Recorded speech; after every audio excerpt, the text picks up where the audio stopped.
try to communicate through the chat. Keep yourselves on mute, please.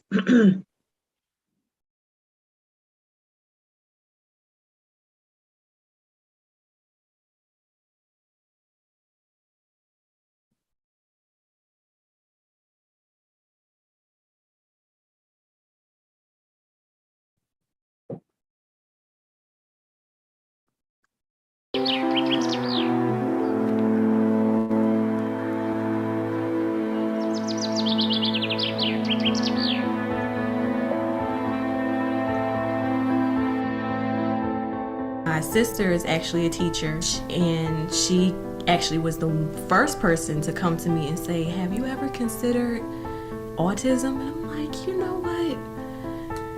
I can see why you say that. But once you get a diagnosis, it was actually a breath of fresh air, because it was like, okay, we knew something was off, we knew something was wrong, we just didn't know what it was. But once we got the diagnosis, we said, okay, now we know, so where do we go from here? Not knowing exactly what it is, it was frustrating. It was really, really, really hard for us to explain to our families. So we wouldn't keep him home, but we wouldn't go to family functions, because culturally, a lot of families, it's like if your grandmother is like, hey, you know, your grandson's doing something, stop, you know, or you want to discipline him. And for us, that was really, really hard, because we did things differently at home. And it was hard to explain what was going on with him to other people, because we really didn't know. And as little as we didn't know, they knew even less. Right. And it took me a while. I would have arguments with Stephanie. I was lost. I didn't know what to do. I was crying every week. Me and my wife were also very religious. I didn't blame God, never blamed God, but I just never understood why in the world this would happen, you know, to our family. And I just didn't understand autism. It didn't hit me until with the headbanging. It was dangerous type headbanging. Yeah. Where he would really throw himself down. Bang his head on stairs, on wooden chairs. That's when I realized that he might have a problem. My friend and family would say, you know, don't let them label your child. And sometimes that makes me a little upset, because people have done their research, no matter what skin color you are.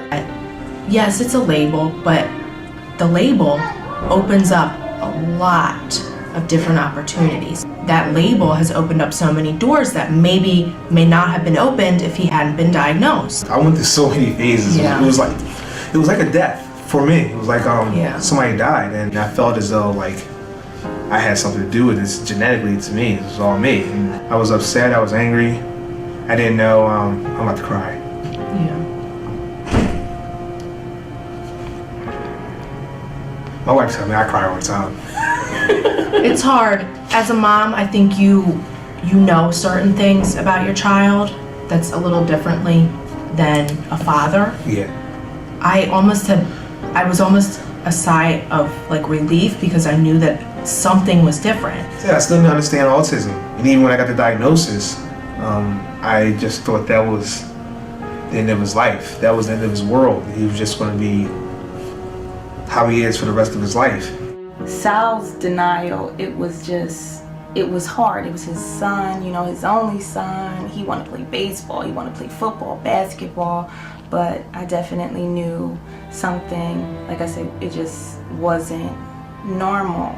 His pediatrician kind of helped me out a little bit, because I didn't want for anything to be wrong with my son, obviously. I wanted to have those moments, you know, like a father has with his son, where they wrestle and play and, you know, run around, play football, play catch, and all these things. And I was a little concerned about, you know, being able to experience these things with my son.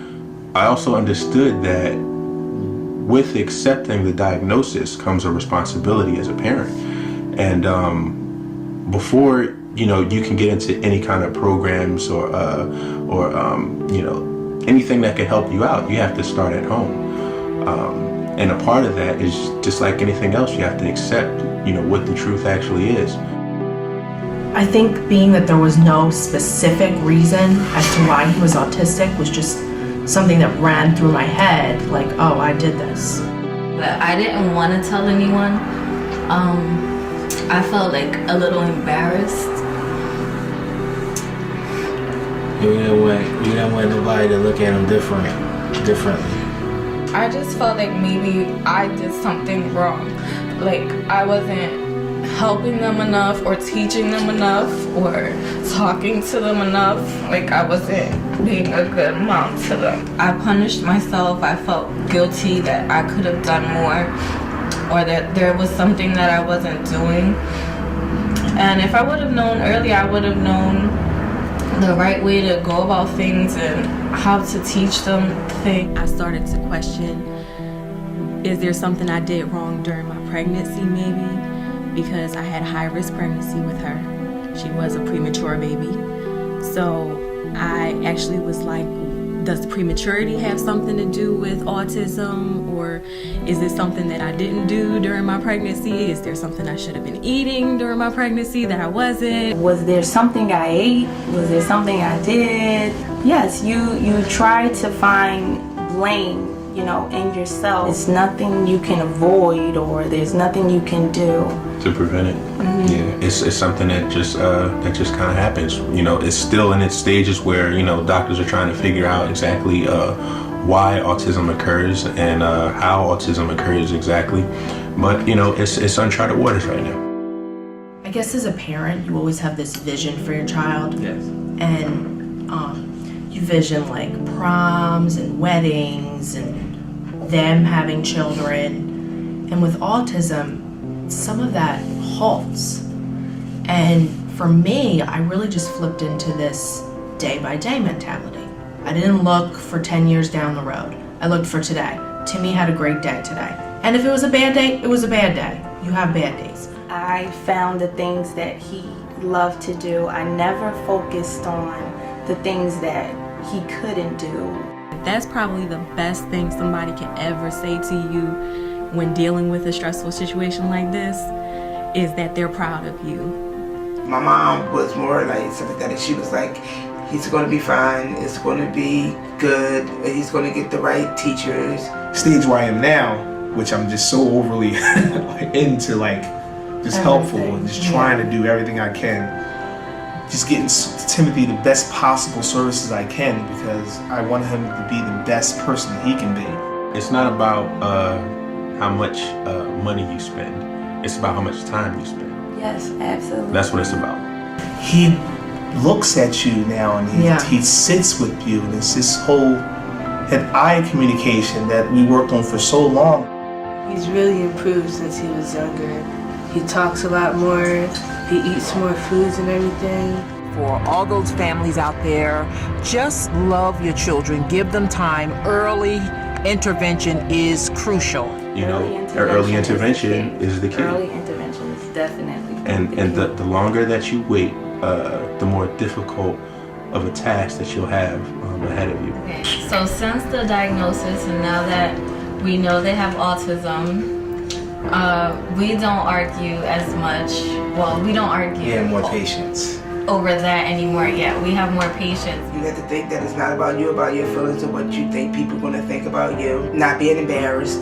It's not about being embarrassed. It's totally about your child and getting help because one day you might not be there to help them. And there are things you can do in between denial, in between acceptance, and all the way up into triumph. With autism, there is hope. So there is hope.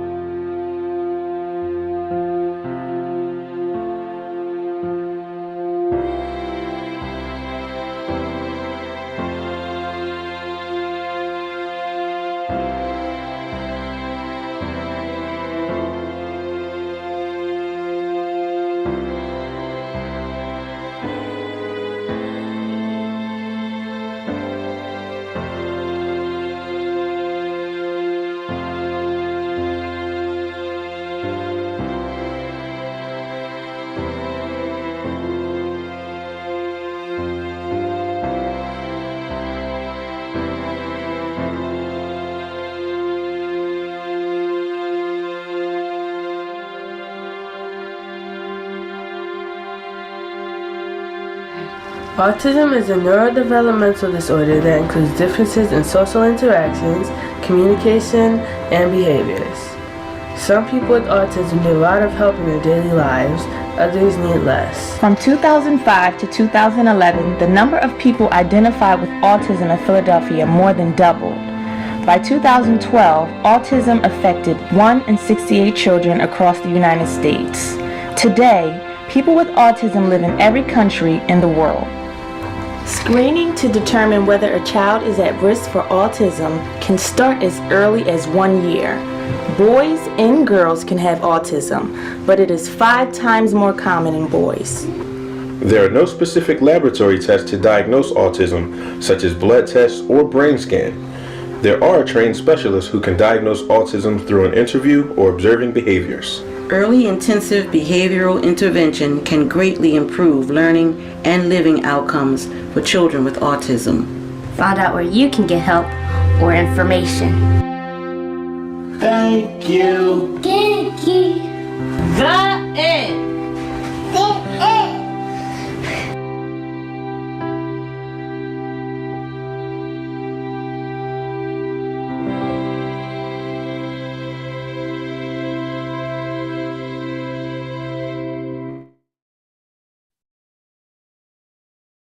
Thank you for that. We'll give everybody just a couple of minutes. That ended a little bit earlier than I thought it was. I play music, but I don't have any. I mean, I could sing, but you know how that is. Yes, we do. We could do Bon Jovi. We can do Bon Jovi. You know he's on tour. Grab a ticket. You have a ticket? Are you serious? To grab a ticket. I think so. Grab a ticket. But if you want to buy me a ticket, that'd be awesome. That would be awesome, wouldn't it? Yeah, but he's not going to be in this neck of the woods anytime soon. So, I mean, I'd fly. No? No. Yeah, well, he's not in the Jersey area. He's in like the Midwest touring now.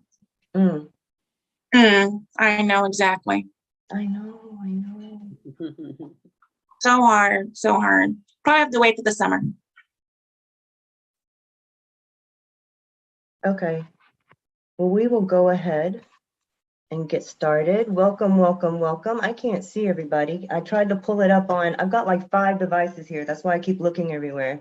And of course, one of them went out. So now I'm looking. I have no idea who's on, but at least the main one is here. So we're still talking. So hi, welcome. Our second episode, but we are live on YouTube. So very excited for those of you who are here. Let me do a quick interview. Let me do a quick introduction of our panel, and then we'll get this started. Just so quick and informal, we have Sina, who is our scientist / athlete / gut health expert. We have Gail, who is our nutritionist, food expert. We have Sherry, who is our beauty and fitness expert. And we have myself, Phoenix, who is the mental health and mental wellness expert. I'll introduce our speaker in a little bit. We always start with our tea talk, which we're going to have an event in September that is going to be live. And we're trying to solicit different topics for this particular event. And so this is one of the topics that hopefully we can kind of dive into a little bit more, but kind of wanting to get people's feedback as we approach the date in September. So we'll show a video for that. Oh, so Tea Talk, I'm sorry, I didn't do the cue. Tea Talk. Our teacups. Okay, so Stella, if you don't mind rolling the video for us really quick, a really short video, and then we're going to discuss.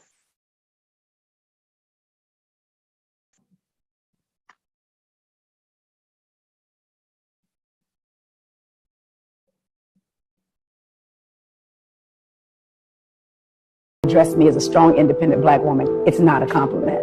I never hear a man that is raising children alone say, I'm mom and dad. He never becomes overly feminine because he's raising children. But we as women become overly masculine because we are raising children, because I'm mom and dad and I gotta do all these things, right? And now I put extra stuff on me, and then I say, ain't nobody helping me. Well, nobody told you to do that. There is help available, all because I was trying to overcompensate for what daddy wasn't doing. I didn't have to be mom and dad. Now they got Mr. Chris and Mr. Eric over here. And I took them to be a part of different organizations, because when you think of something strong, you do not think of coming to the aid of it. So when we are looked at and walk around as strong, what we're putting out is, I do not need assistance. I don't need your help. So anytime a man says, oh, I love it, you're so strong, I said, no, I'm not strong. I'm resilient. I'm not independent. I'm interdependent. Because nobody ever comes to the aid of the strong person. So when I'm around men, my wrists are broke. Please do not address me as a strong, independent.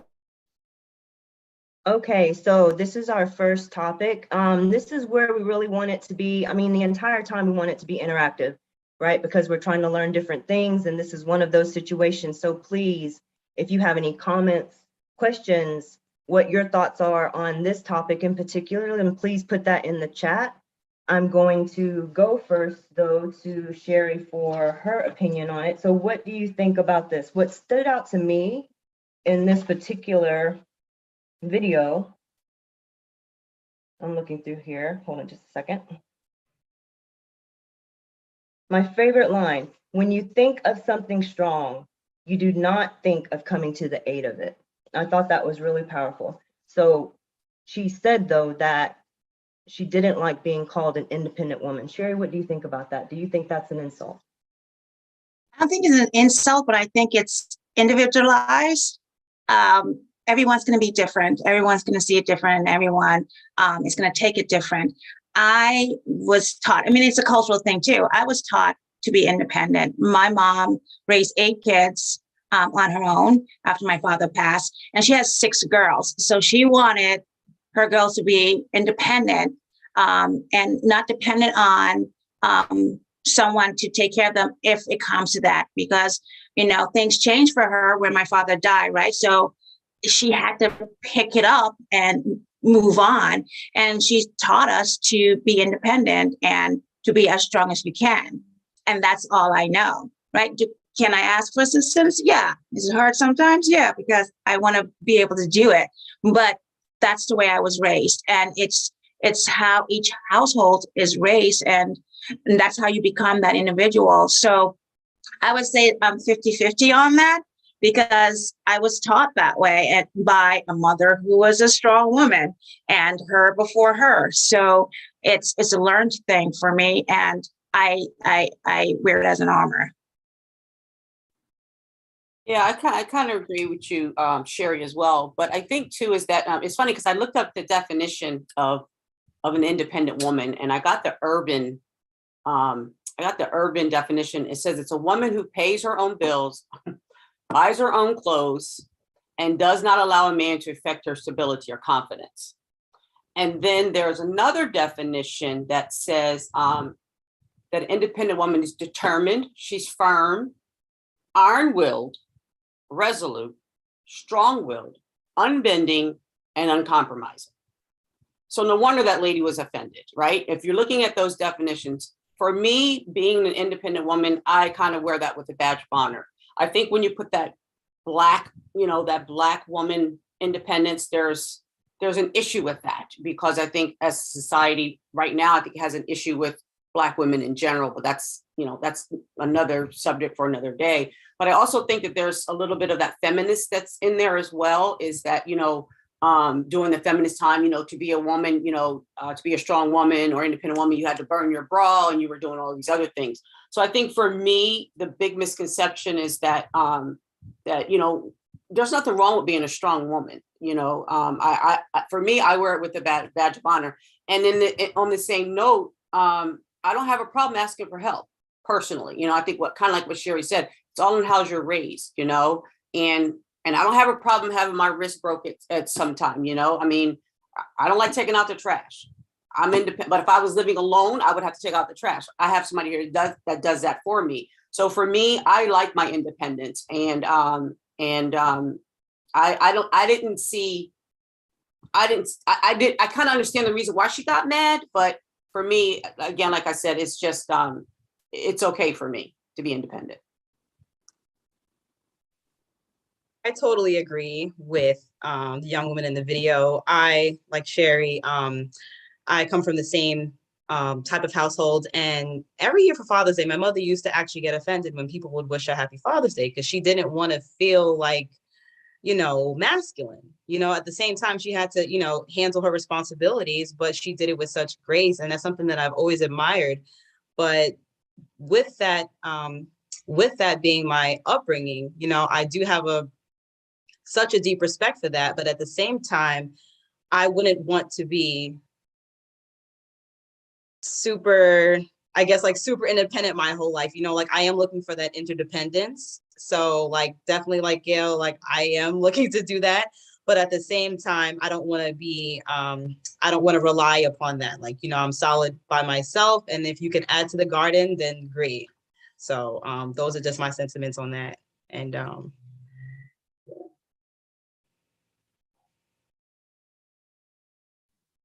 Okay, so I was trying to get some chat in the chat.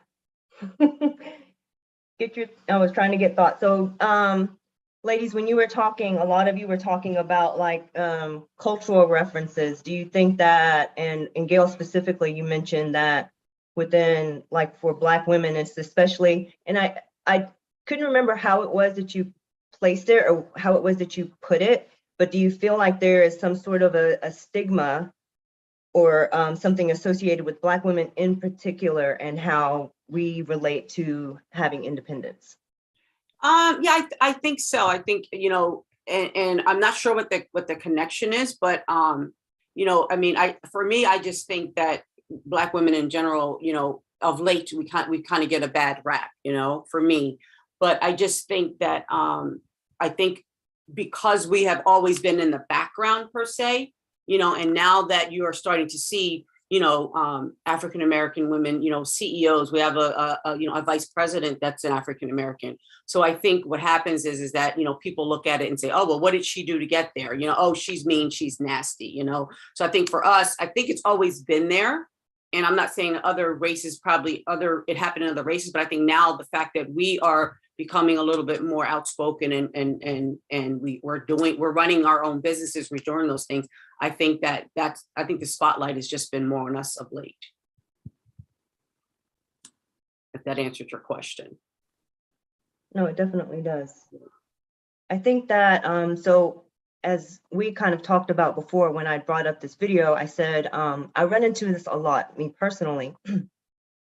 And it's like, oh, you work out and you do all these different things. And that's why I also wanted, not only from a woman's perspective, but also from a man's perspective as to how they feel about this video, because I'm always having to sort of explain away, yeah, I'm independent, but that doesn't mean I want to do everything.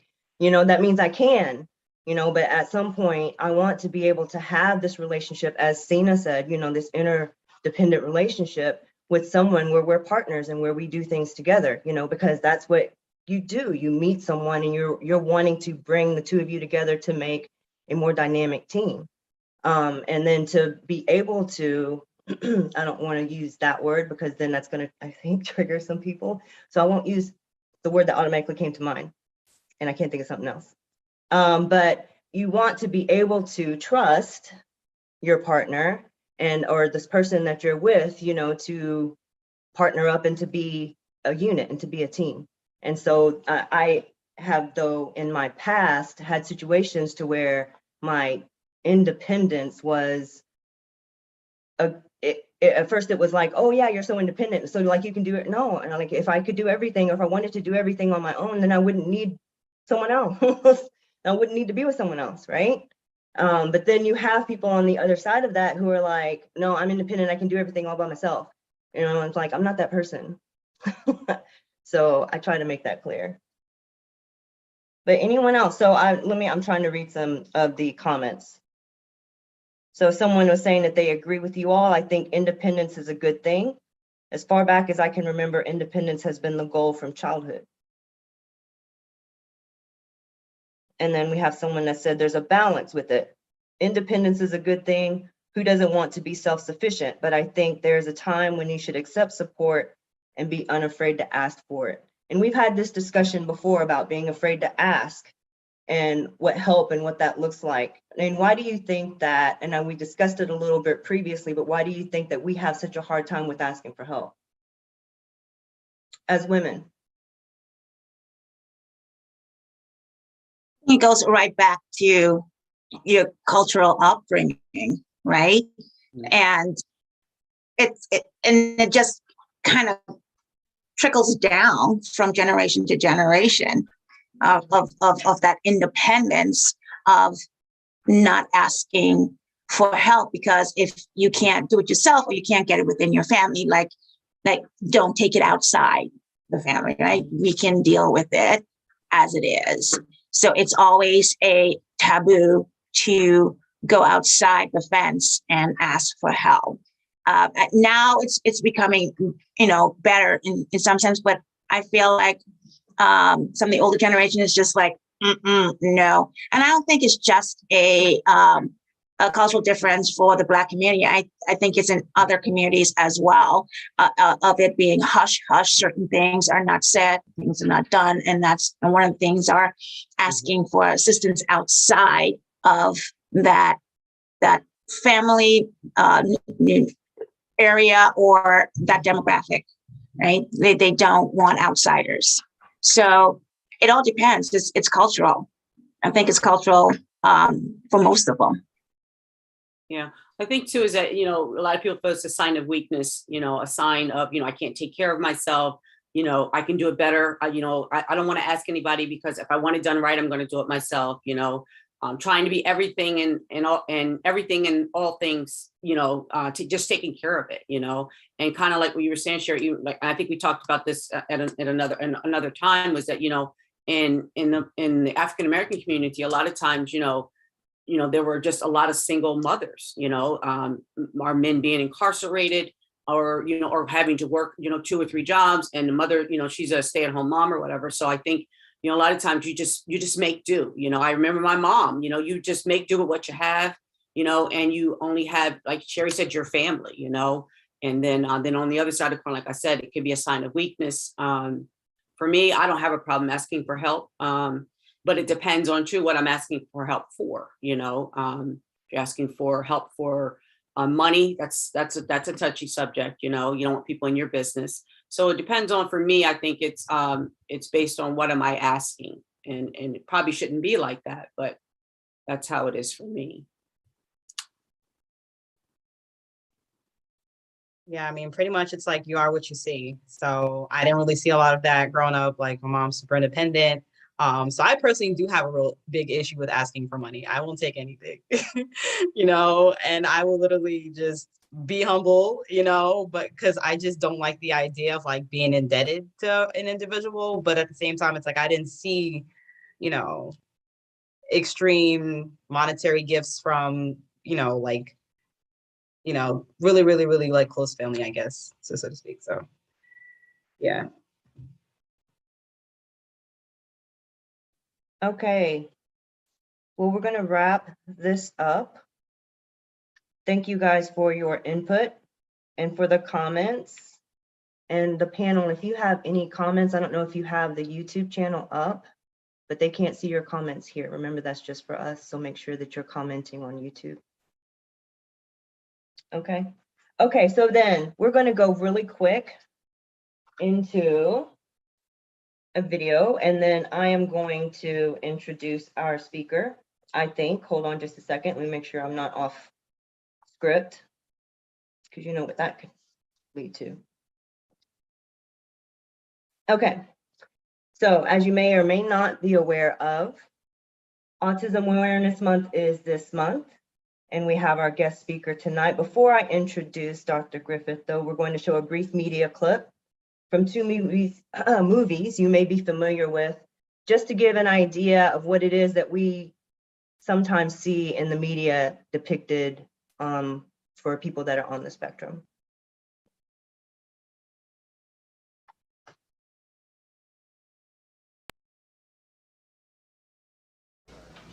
Sally Tips Sally, 461-0192. How did you know my phone number?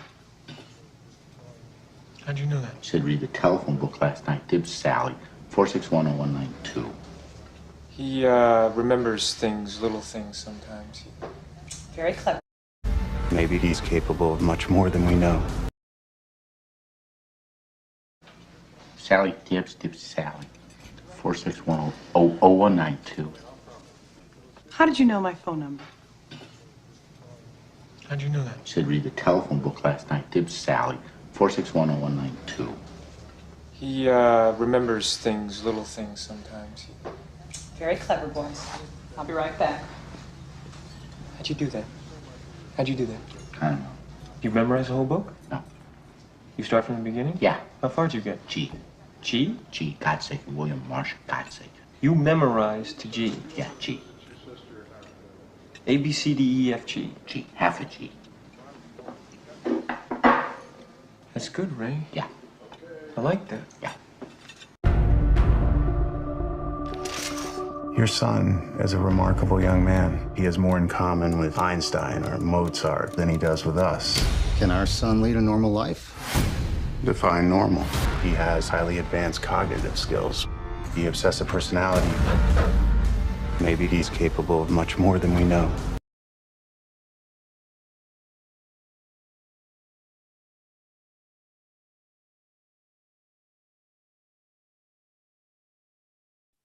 Sorry, I was on mute. Okay. Thank you, thank you. Okay, so I'm reading straight from the script right now so that I can introduce our speaker.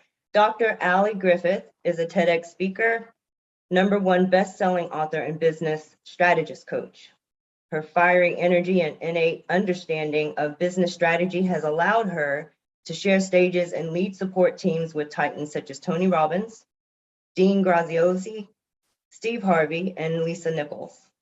Her innovative approach seamlessly blends business strategy and personal development, allowing clients to maximize their time, talents, and profitability through a 1-2-3 method of simplifying overcomplicated processes.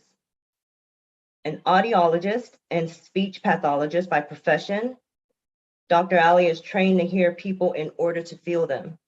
And as a proud autism mom, Dr. Ali knows firsthand the unique mindset hurdles faced by ambitious mothers and caretakers. Whether they are wives, mothers, or career professionals seeking financial freedom, Dr. Ali helps women get to the heart of their true purpose in the world and supports them on their journey from barely visible to badass legacy brand owner. Will you allow me to introduce you to Dr. Ali Griffith? And we are so excited to have you here. I just wanted to thank you again. Everybody doesn't know she is dialing in from Aruba. Thank you so much for having me, guys. Just pray for Wi-Fi and that it goes really smooth. Can you guys hear me okay? Okay, good.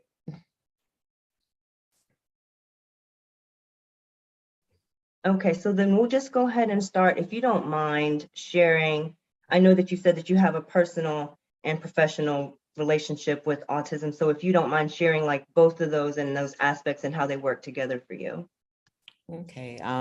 Well, since I was a kid, I always liked things that were different. So when I started in my undergrad, I started as a pre-med student, but I slowly veered towards social sciences into disciplinary, and I began to learn more about the special child. At that time, I was also having to work on the weekends. So I got a job where I was going to a home with disabilities, or adults with disabilities or different abilities, and found a particular liking for a special one. I started going in that field, and that's how my interest in speech language pathology began, because that's my first time I actually saw a speech pathologist working in a home. So decided a few years later to walk down the path and go towards speech pathology and audiology. And of course, working in the school system in New York City, I had a lot to do with children with autism. Gearing more towards early intervention, like a lot of the parents were saying in the video. I began to have a special connection to my kids at that time with on the spectrum, very meticulous, very, by the book, textbook autism, we like to say. Lo and behold, got pregnant, excited with my first son. And around the age about 16 to 17 months, I began to see same textbook symptoms of lining things up. He would take every cereal you would give him and literally line it all up. He would flicker on, lights on, lights off, a lot of spinning and just staring into the sky. Of course, as a speech pathologist, his language was developing fine. And then all of a sudden we stopped noticing the communication or the connection that we were having with him before. I was that mom that was out there servicing every other child and then coming home, seeing my child doing the things that I was helping other families with. So every time he would line up his trains together, I would mess it all up because I did not want to see this with my child. I mean, everyone else's child, but not my child, you know. So that was one of the beginning stages of understanding that autism was really hitting closer home than I expected or I even thought it would have. I went through all the stages of grief. I was angry, I bargained, I said, okay, God, if I do things right, you know, if I take him to all his appointments, if I give him all the things, would this thing disappear? You know, went through stages where I'm outside servicing other kids, but no one quite knew that I was dealing with some of the same things, where I was seeing the same symptoms and characteristics that we now know is as PDD-NOS. It was pervasive developmental disorder, non otherwise specified, which is quite a way of saying like a milder form of autism. At that time, I got the diagnosis, but I still didn't want to accept fully that this diagnosis was my child. I did early intervention because here I am, I'm an early interventionist. So I knew what he needed and it didn't matter whether he was diagnosed or not. I actually felt early intervention was perfect for everyone. So we got him in there. We started early with his language, with his occupational therapy skills, which were, you know, fine motor skills. And over time, his language began to catch up, but still lag behind. And that began the journey of being now in dual roles. I'm going out there and helping families with their kids, and then still as a parent, trying to figure out how to not be a therapist with my son, but be a mom with my son. So going through all the emotional ups and downs of it. And that's the dual role that we started off as. And that's really fascinating because did you feel like that was a benefit for you or a deficit as far as being able to work on both sides? Because it was like you were saying, like you still struggled with the same things that you were encountering with your clients. And even, I would think even more so because you know it and you see it, but then to actually look at it and say, oh no, that's not, that couldn't be happening to me, or that's not what's happening. That's not what's really happening. How long did it actually take you to finally say, okay, maybe this is where it is. Maybe this is what this is? Well, it actually took about between the 16-month to the 24-month stage, I began to realize that it was actually, this was happening, right? You can get a diagnosis and you can see something on paper, but you may not internalize it. So that part was the part that I thought I went into automatic mode. I saw it and I said, okay, let's handle it. Let's take care of it. It took, I would say, between the years of 2 to 4, 5 almost, with my own personal development work, you know, speaking to therapists, and just helping me to navigate that space of acceptance. So the hardest part is that you would think because I'm a professional that I would be like, okay, this is what it is, but I'm a professional, but I'm a person, I'm a human being. And Right. most moms, when they're pregnant, they're envisioning having this perfect baby. I don't know what perfect looks like, but it was the death of a perfect dream. And that's the best way I would describe it. When I wrote it in my book, it began my healing. Amazing Gift was my path towards healing and being able to share and help other families with it. Right. And then I know that you mentioned earlier that you had a hard time adjusting from being the professional to actually serving as a mother. Like, what was it that you had to do to help you with that transition? Get help. Get help. have a safe space where I can speak to, not feel like it was something that was my fault. You know, step out of the way of the guilt and stop thinking that I did something wrong.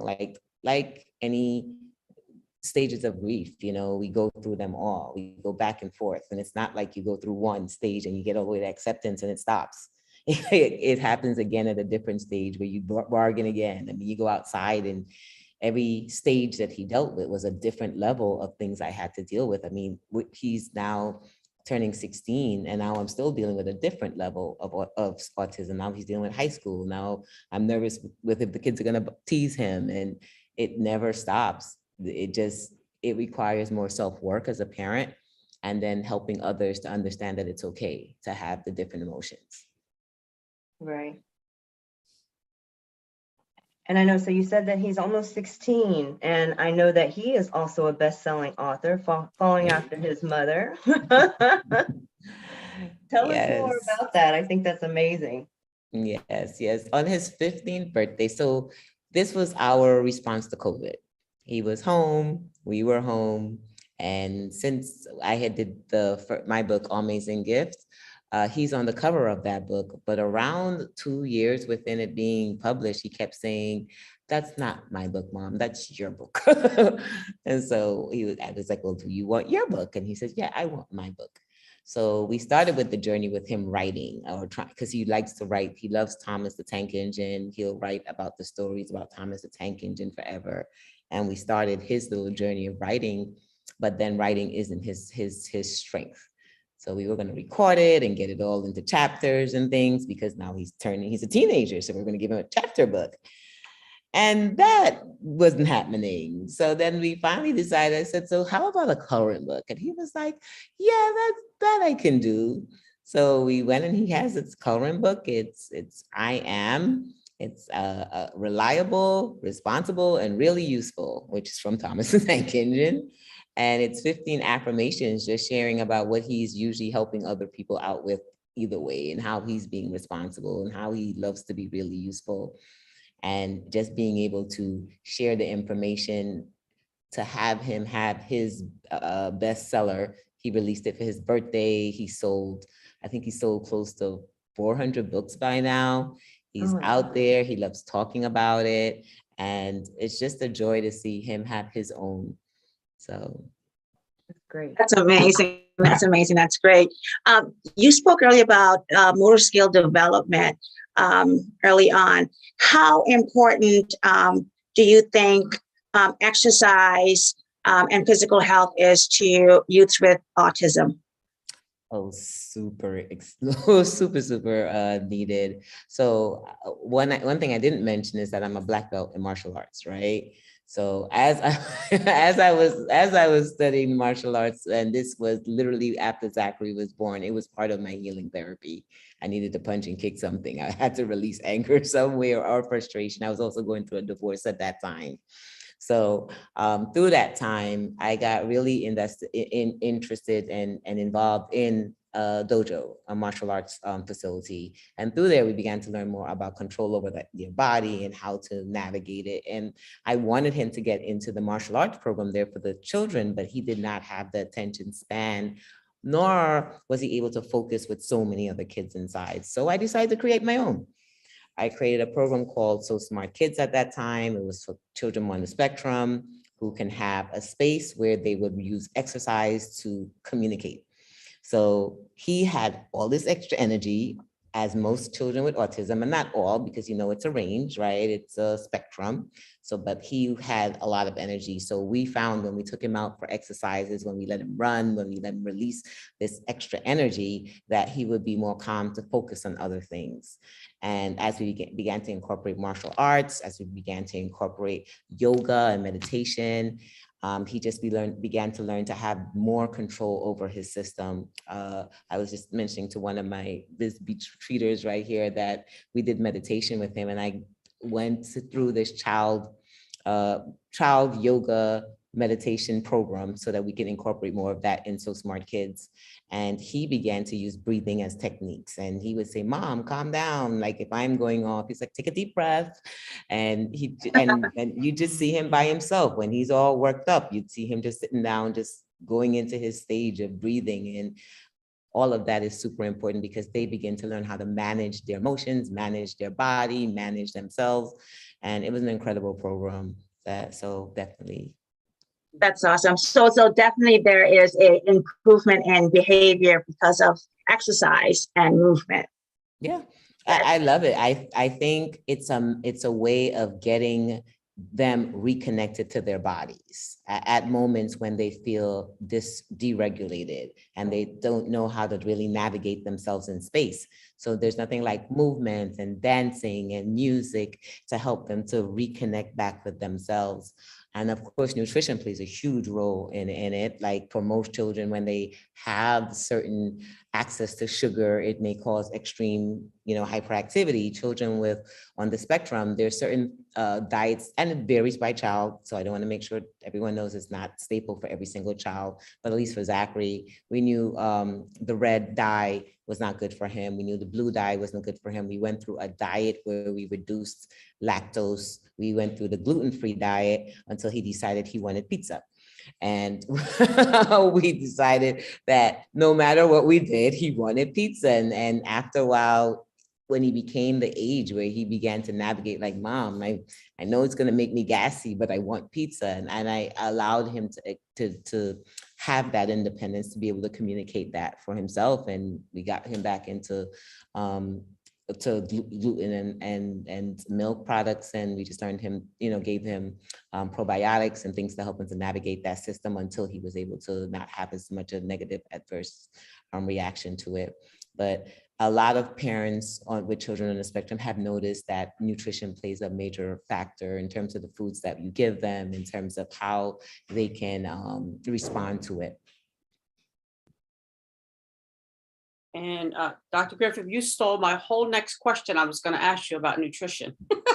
My bad. That's fine. And that was great. That was very informative because being familiar with all the different things that are out there, different diets and that sort of thing, things that you remove from the diet. I know from a personal level, it does make a difference. Like stuff that has milk, casein, I noticed that, the individual would stop, he wouldn't be stemming as much or, irritated or as much. So the other part of nutrition is, how did you deal with, because most children that are on the are autistic, they have an issue with textures of foods, or they have an issue with eating the same thing over. They don't want to try new foods. How did you do that? How did you introduce new foods? When did that happen? That sort of thing.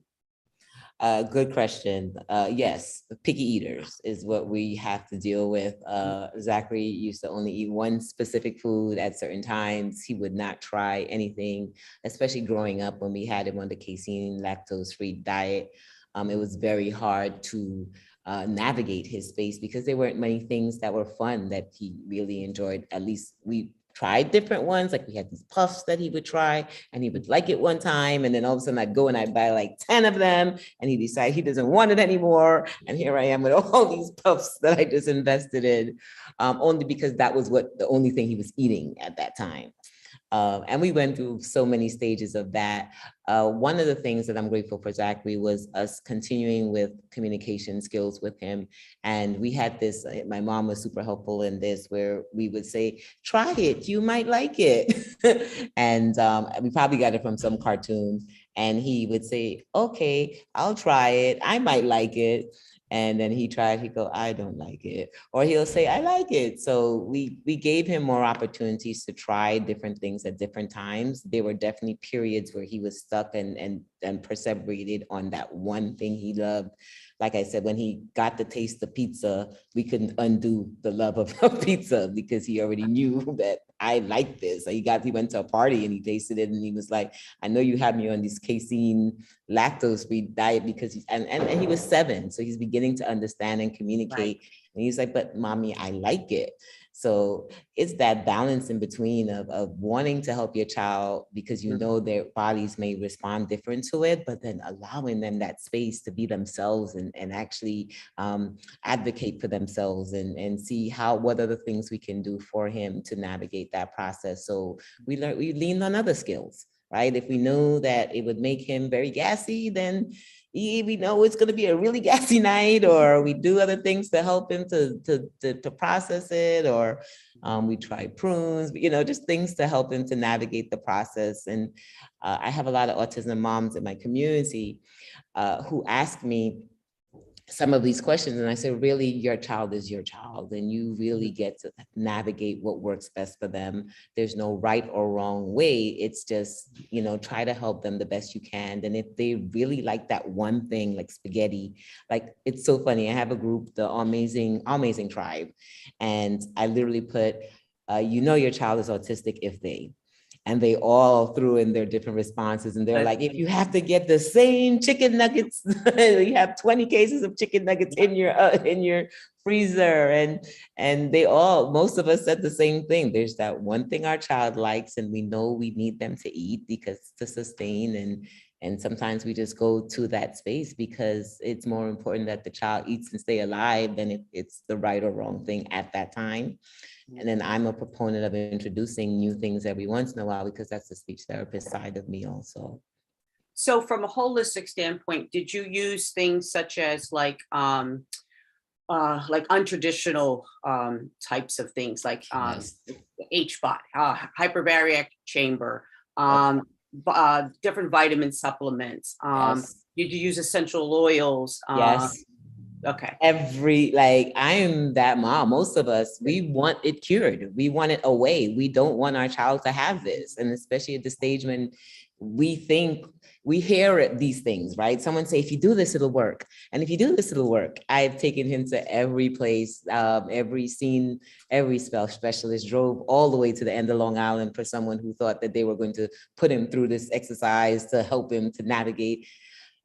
As a mom, you want it stopped. Like you don't want them to go through the things that they're going through, the pain, the inability to communicate or to regulate their bodies. It's a hard thing when you see your child, and especially Zachary became more verbal having a speech mom, and he was just like, I can't help myself. And when you hear them say, I can't help myself, it's like, okay, let's learn how we can do some things. And he lucked out having a mom with education, expertise, and that space. And as a result of that, it became my responsibility. Even though I'm a business coach now, I'm still showing up educating about autism, because it's our responsibility to still help others out there that are going through some of the space, the things that I do, and to know that they're not alone. That's okay that we tried everything. It's okay that we want to help our child. And then there'll come a point when we realize that this is our kid and we just have to accept them as quirky as they are, and the rest of the world need to change their thoughts and get used to this kid. Thank you. Oh, well, I think that's firstly amazing that when you wrote the book, you literally created your own tribe of support.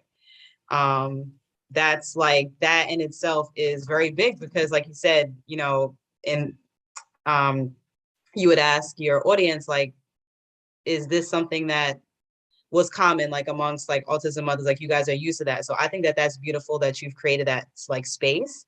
My question was, are there any, like, I know you said that, you tried like a lot of like different supplements, but are there any supplements in particular or any medications in particular that you would not recommend? Maybe you saw like, something unfavorable occur and you would want to share that, and anything that you thought was like super beneficial. Okay, so I'll stick with the ones that are beneficial, because there's so many that I really think it's based on the child, and a parent may have good favor with some of the things I may not have had good favor with. So the ones I definitely found were beneficial was the essential oils, making sure in the nighttime that we had lavender in the room, that we darkened the room, we prepared his setting for sleep, because he did not sleep much. Most autism moms don't sleep because our kids don't sleep for a very long time. Like I think up to 9, I was tired all the time because if I could I used to send him by my mom and his dad because we were divorced at that time just to get sleep. So definitely I do feel essential oils made a difference. What else made a difference in Zachary? Reducing some foods. We began to realize that some foods did make him very hyperactive. So definitely the reds, the blue dyes, things with sugar, the what do you call it? The fake sugar, the ones that are the ones that are not. He began to, what we realized worked, organic fruits. Organic fruits worked because they're super sweet. So it didn't need any additional sugar. He already had the love for sugar just as his palate. So he loves grapes, organic apples, except, and I'm kidding with some people, but we would spend $12 for these organic grapes. And when I see the grapes on the floor, I'm like, that grape is like 20 cents. Please go pick up that grape and wash it. Because each one of the grapes, listen, I'm just keeping it real. I hear you. But It's expensive. yeah, definitely organic fruits made a difference. And then around the age of 8, we got Zachary into starting to use medication. So I'm going to come into this space because many people always ask me, should I put my child on medication or should I not? And once again, I'm going to lead with, these are my choices. This is what I did for my son. And my brother is an ER doc. One summer we went to visit him in Kansas, and Zachary could, once again, he's moving all around and he could not control his body. So my brother's having conversations with him. And of course, Zachary's bright, he's answering, but he couldn't even sit still to fully engage in the conversation. And he said, have you considered medication? And I'm like, I don't want my child on medication because of what the stigma I've heard around medication. I went around it and he just said, I want to let you know that it's a disservice to him if he can't regulate his body in the classroom. So if he's in the classroom, he's such a bright kid. If he can't stop his body, how can he learn? And that, I think I boo-hooed for about 2 weeks because I know in my head, I'm trying all these diets. I'm trying all these umpteen to thousands of dollars of spaces of where we can invest in terms of everyone telling us is the cure, the CBDs and all the different things we've tried. And then finally we moved into medication. He does use a Vyvanse for school. It's a dosage that lasts in his body about for 4 hours, 4 to 5 hours, which to me, I think is enough to help him to leave the house, to be able to function in school. Around 1, 2 o'clock, it wears off, which is in time. And if he has tutoring, he does have a small dosage of another medication that lasts about an hour in his body. Side effects, luckily, we have not seen side effects that were majorly detrimental. Initially, it cut his appetite. We've learned ways how to work through that. So we knew once he's in school, he doesn't eat much. Once he gets home, he is a full-blown teenager eating your whole house apart, which is fine. So, we chose what worked best for us. And I have a lot of other moms because I'm super responsible with the things I say because my words matter and people are listening to them. So I want them to understand when you make a decision like that, make what's best for your child. Understand you may go through a time where you're trying different things to find out what's better for him. And then you may realize him or her, you may realize that it's not at all for them. Or you may just make a decision that you don't want your child on medication and you want to try other measures. Either which way you choose, you're right.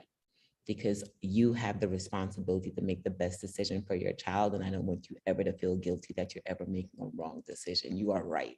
Because you're making the best decision that you can based on what you know. Mm-hmm. And also that choice would affect like everybody around you and him, and you have to be that guide to make that decision, so I definitely respect that. Yeah, definitely respect it's a tough that decision because our community is not really big on medication for kids, and I get it. We try, trust me, like I said, if you could ask if there was anything I can pay for to help him to regulate, I did. And they were short term, they may last for an hour, they may last for a day or a week. The minute we did that, Zachary soared in school, and he's now in high school. He goes to a regular school. He gets He still gets OT service, occupational services. He gets counseling and a little bit of speech therapy just to help him with navigating conversations in the group comfortably. He's super quirky, but he's so dope, really great kid.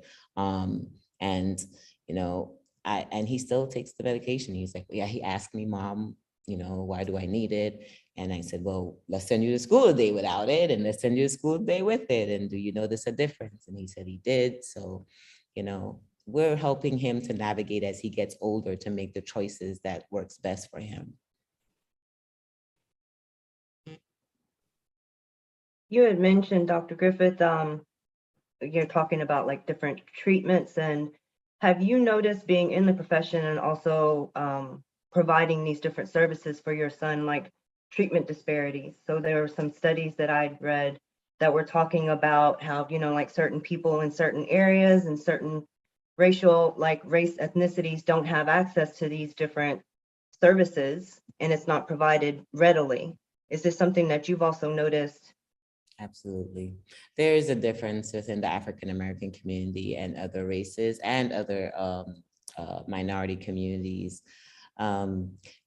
It's partial, the lack of information and the stigma that most, not most, many, and let me make sure I use my words sensitively, that are not quite okay with autism yet. So as a result of that, they're not seeking the services that they need. So first, there's that disparity that's happening. More of the other cultures you'll see getting or asking or really in there getting what they're needing. So now I'm speaking from the professional side, sitting in IEP meetings and being there, seeing it, you know, seeing the disparity of the parents who know, which is why even in Aruba, I will jump on to have this conversation, because there's something about another Black mama seeing another Black mama talking about autism.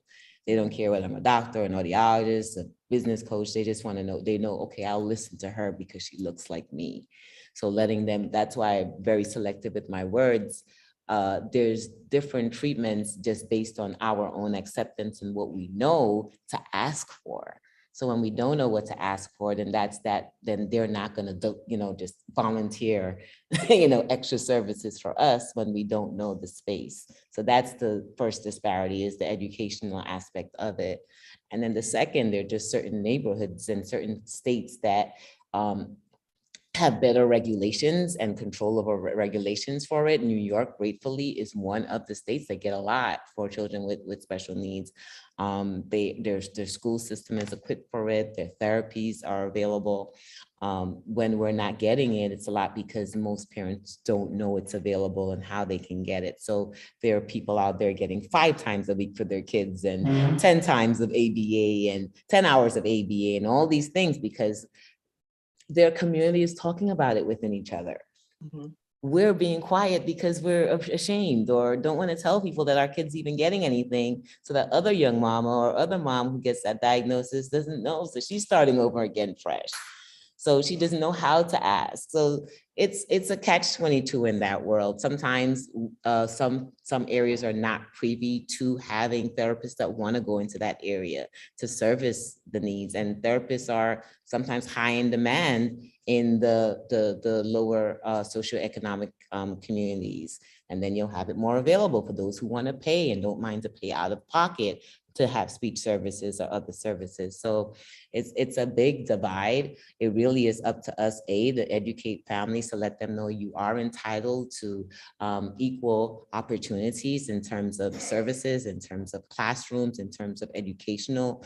The IDEA protects our children to get the same level of educational services or support as any other child. So the more we know, the more we're able to represent ourselves boldly.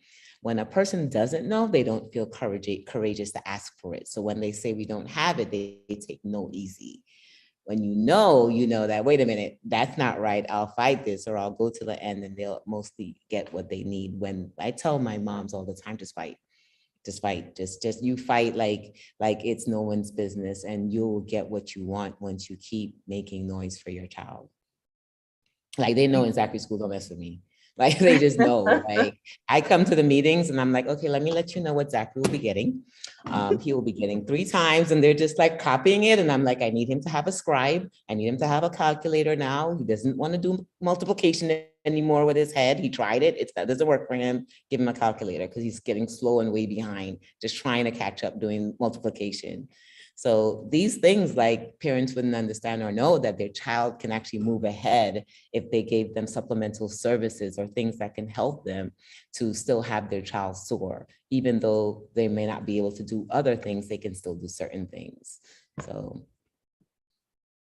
Dr. Griffith, in your study and in your, your quest for information, are we any closer to making any connections, concrete connections as to where autism, I don't like to say comes from, but are there any, have they made any links, any solid links? What strides are we making in that realm, as far as from a science perspective?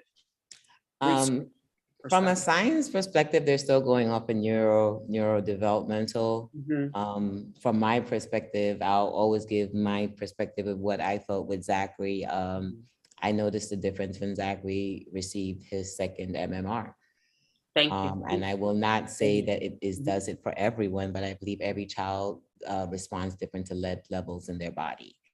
You may have one child that you may give, certain or have certain exposure to environmental things and totally fine, no response. Certain other children, it could be genetic, it could be, based on just how their body interacts with certain things.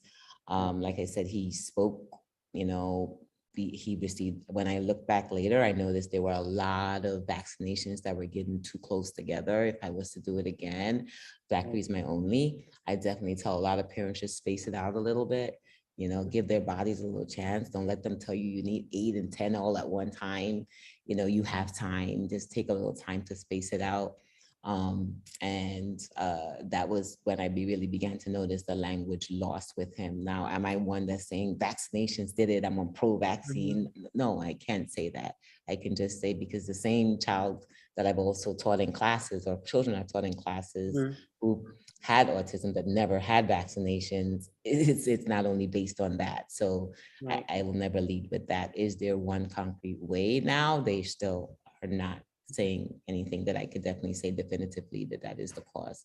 Are they getting closer to it? I'd like to think so, but it's like cancer. Yeah, and the reason, and I think the reason why I asked that too is because, I don't know what the statistics that I had looked at a while ago was that it really affects African American boys more than any group. And what also makes me wonder is that because that is the most affected group, maybe that could be, and I want to say this correctly, that maybe that's why it's really not like it's urgent, if you will, to find, research, and because of the group that it is affecting. That's just kind of like my opinion in that. So my personal thing is that they're not trying to find the cure to anything, because the pharmaceutical industry is a gigantic business. So if you find a cure to that, how will you take care of all the medications that are needed or the other services and things that are needed? Everything's a business. As a business coach, that's what I began to realize. Everything's a business. So there is no need to hurry up and find cures to cancer. There is no need to hurry up and find cures to things, because except for COVID now, which may all of a sudden might bypass everything else because it impacted the world's business, right? So maybe if it continues to do well with taking the test and paying for these tests and paying for the mask, and it comes back into then that may slow down. But my personal thing, I'm just riding that wave with you, but I don't think they're in any hurry. They're going to say they are. I'm pretty sure there are research spaces that are dedicated to that. And there is definitely no downplay to any researchers out there that are in this process of trying to work towards it. I just also know it's a business. Okay, thank you. Okay, I do want to be respectful of your time, Dr. Griffith, and I also want to give our viewers a little more time just to ask any questions. So I'm putting that out there just in case. So while I'm waiting on that, just for a few minutes, I know that you mentioned Smart Kids, which everyone is not familiar with, your not-for-profit. So maybe if you could give us some more information on that and where people can find you and your son's book. Sure, thank you so much. So Smart Kids then began the process of Smart Fit Fam. After we created the martial arts program for the kids, we started to notice that a lot of the parents were bringing the kids in where they were feeding them different types of food to deal with behaviors. So we decided to create Smart Fit Fam to help them to learn more about wellness, fitness, and nutrition, and how we can use that way to navigate this thing called autism or other special needs. So smartfitfam.org is my nonprofit. We do activities throughout the year where this month we focused on every Wednesday giving Wednesday wisdom tips to families out there. We had a paint for a purpose event, and this Sunday we will be doing a it was supposed to be last Sunday, but my Aruba times didn't make it happen. So I'll be back home and we will be doing a fifth-a-thon. So a Smart Fit Fam fifth-a-thon where we're just going to be exercising and, with families. Once again, like Francina had mentioned earlier and Sherry had asked, wellness and fitness and movement and moving as a family. And I love it for communication. I love it for, feeling good, building the endorphins and just helping families to know that there's so many other ways that, yes, your child may be diagnosed with some sort of disability or different ability, and you can still do fun things with your family. So I try to bring the fun to it with movement and wellness. So this Sunday, around 1 p.m., we'll be doing a fifth-a-thon. And if you go to our Facebook group, Smart Fit Fam, you will see we'll be probably going live in there, even though we'll have access to a Zoom room. And then for my son's book, I Am Color, IamColorBook.com. That's where you can get his book, IamColorBook.com. It's an amazing coloring book. It's positive. He feels good every time he makes a sale. It's my way of showing him it doesn't matter which way or whatever the world may have diagnosed you as, you are still a powerful being. You are still making money while you're in school. You can be a minipreneur. You can be a teenpreneur. And you can also help people. He loves talking about, positive things and what he can do. So it's a great book for him.